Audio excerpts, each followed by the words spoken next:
skies over England and Croatia. সোমবার সন্ধ্যা নামতেই Britain এবং আয়ারল্যান্ডের অন্ধকার আকাশে ভেসে উঠল এক অদ্ভুত দৃশ্য। দেখা মিলল একটি বড় উজ্জ্বল স্পাইরাল বস্তুর। দেখে মনে হচ্ছিল যেন কোনো মেঘ ক্রমাগত ঘুরে চলেছে। চাকা ঘুরলে যেমনটা হয়, অনেকটা ঠিক সেরকমই ছিল সেই দৃশ্য। আর এমন দৃশ্য দেখে অনেকের মনে প্রশ্ন জেগেছিল যে এটা কি কোনো পাখি নাকি কোনো উড়োজাহাজ। তবে আবহাওয়া অফিসের তরফে জানানো হয়েছে যে স্পষ্টতই সেটি নয়। ডেনমার্কের একেবারে উত্তরে এবং ইতালির মিলানের একেবারে দক্ষিণে যেসব নক্ষত্র পর্যবেক্ষকরা এই দৃশ্য দেখেছেন তারা জানিয়েছেন যে কয়েক মিনিটের জন্য দেখা গিয়েছিল মেঘের মতো প্যাঁচালো একটি বস্তু, তারপরে সেটি মিলিয়ে গিয়েছিল।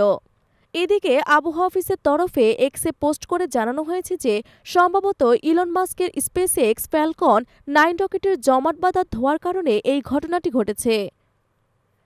আবহাওয়া অফিসের বক্তব্য, ওই রকেট থেকে নির্গত জমাট বাঁধা ধোঁয়া বায়ুমণ্ডলে চক্রাকারে ভেসে বেড়াচ্ছে এবং সূর্যালোককে প্রতিফলিত করছে, যার ফলে এটি আকাশে স্পাইরাল বস্তু হিসেবে ভেসে উঠেছে।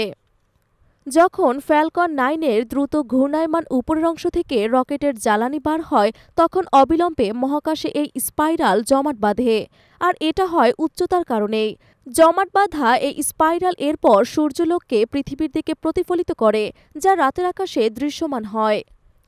ল্যাঙ্কাশায়ারের লিথাম সেন্ট অ্যানেসের ওয়ান স্কাই নিউজ রিডার বলেন, সেই প্যাঁচালো বস্তুটি তৈরি হওয়ার আগে সবার প্রথমে উজ্জ্বল আলো হিসেবে দেখা গিয়েছে। এরপর তার চারপাশে একটা ঝাপসা রিং বা বলয় তৈরি হয়েছে। তারপর তৈরি হয় একটি স্পাইরাল বা ঘূর্ণায়মান বস্তু। এটি এর উপরে প্রায় 5 মিনিট ধরে যেন ঝুলন্ত অবস্থায় ছিল। তারপর নড়াচড়া করতে শুরু হয় এবং ধীরে ধীরে অদৃশ্য হয়ে যায়। ইতোমধ্যে কিলে উইলিয়ামস বলেন, ওই প্যাঁচালো ঘূর্ণায়মান বস্তুটি ঝাপসা অবস্থায় দেখা গিয়েছিল। এরপর ঘূর্ণায়মান হিসেবে দেখা যাওয়ার আগে তা রীতিমতো উজ্জ্বল হয়ে জ্বলজ্বল করছিল।